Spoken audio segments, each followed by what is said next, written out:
Assalamualaikum warahmatullahi wabarakatuh. Izin memperkenalkan diri Khairi Ratu, nama saya Andi Nabila Fitri, NPM 2215051052. Program studi S1 Teknik Geofisika. PKKMB Universitas Lampung tanggal 15 sampai 19 Agustus 2022. Materi pertama terkait peran kepolisian terhadap kejahatan digital. Beberapa kasus pelanggaran hukum di dunia maya yaitu pelanggaran isi situs web, 2 penipuan online, 3 pencemaran nama baik, 4 penipuan kartu kredit, 5 illegal access, 6 judi online. Selanjutnya, trik untuk terhindar dari jeratan hukum UU ITE yaitu 1. Pengguna internet harus lebih teliti sebelum men-share berita. 2. Mengecek kembali jika ingin bertransaksi di internet. 3. Tulisan yang dibuat harus didukung oleh fakta dan data. 4. Dalam menulis jangan hanya mengkritis tapi juga memberi solusi dari permasalahan tersebut. 5. Jangan ragu untuk meminta maaf. Materi kedua terkait pengembangan karakter mahasiswa. Tujuannya menjadikan mahasiswa itu man of analysis. Materi ketiga terkait pengembangan karakter mahasiswa dalam perspektif agama. Kiat-kiat menjaga toleransi umat beragama. 1. Tetap menghormati agama lain. 2. Tidak mengolok-olok agama lain. 3. Tidak membeda-bedakan agama yang teman kita percaya. 4. Tidak merusak tempat ibadah dan membuat kegaduhan. PKKMB hari kedua. Pembahasan pertama, Merdeka Belajar Kampus Belajar.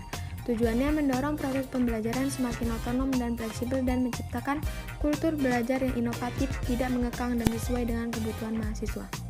Contoh kegiatan Merdeka Belajar Kampus Belajar, yaitu pertukaran pelajar, magang atau praktik kerja, asisten mengajar di satuan pendidikan, penelitian atau riset, proyek kemanusiaan. Materi kedua terkait kesadaran lingkungan hidup, manajemen risiko, dan kampus sehat.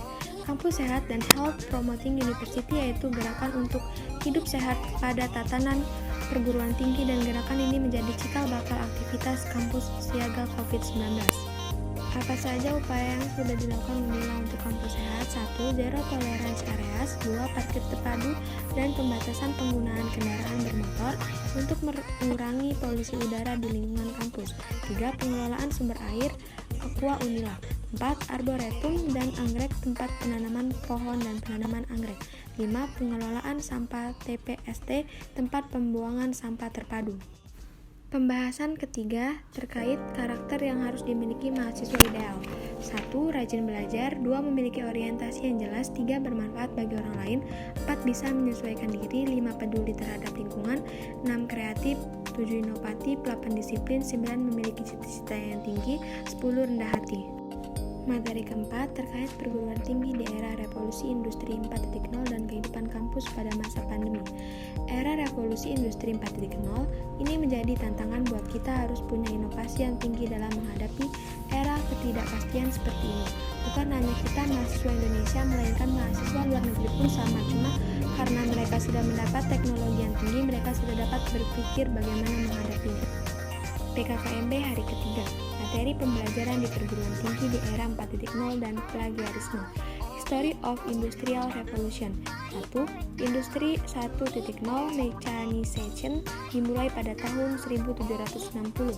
2. Industri 2.0 Electrification dimulai pada tahun 1870. 3. Industri 3.0 Automation dimulai pada tahun 1970.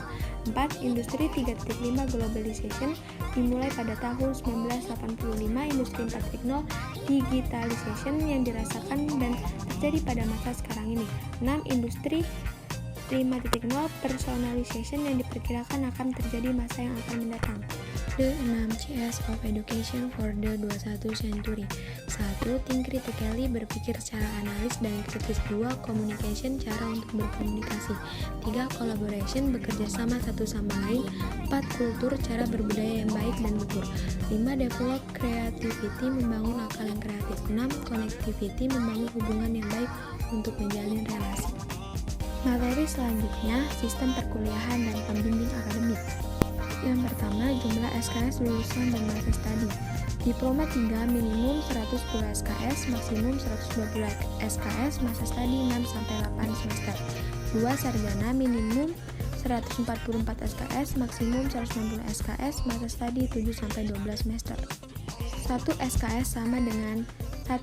50 menit acara tatap muka terjadwal dengan tenaga pendidik. 2. 60 menit acara kegiatan akademik terstruktur tidak terjadwal. 3. 60 menit acara kegiatan akademik materi. Jumlah SKS per semester umumnya 20 SKS. Pedoman jumlah SKS yang bisa diambil per semester sebagai berikut. Materi selanjutnya, terdapat sejumlah cara untuk keringanan UKT sebagai berikut, gedung-gedung yang ada di Fakultas Teknik. Selanjutnya, materi hak dan kewajiban mahasiswa dan beasiswa. Hak manusia memperoleh pendidikan sesuai bakat, minat, potensi, dan kemampuannya. 2. Memanfaatkan fasilitas akademik dan fasilitas umum guna memperlancar proses pembelajaran. 3. Memperoleh informasi mengenai program studi yang diikutinya dan hasil belajarnya. Kewajiban mahasiswa: 1. Mengikuti semua peraturan dan ketentuan yang berlaku. 2. Menghargai ilmu pengetahuan dan teknologi. 3. Menjunjung tinggi kebudayaan nasional. Dan beasiswa sebagai berikut. KMB hari keempat. Yang pertama, pengenalan ketua jurusan, sekjur, dan para dosen jurusan teknik geofisika. Yang kedua, pengenalan sistem perkuliahan. 3. Pengenalan mata kuliah. 4. Pengenalan prodi alumni. 5. Pengenalan himpunan mahasiswa teknik geofisika Universitas Lampung. Sekian dari saya, terima kasih.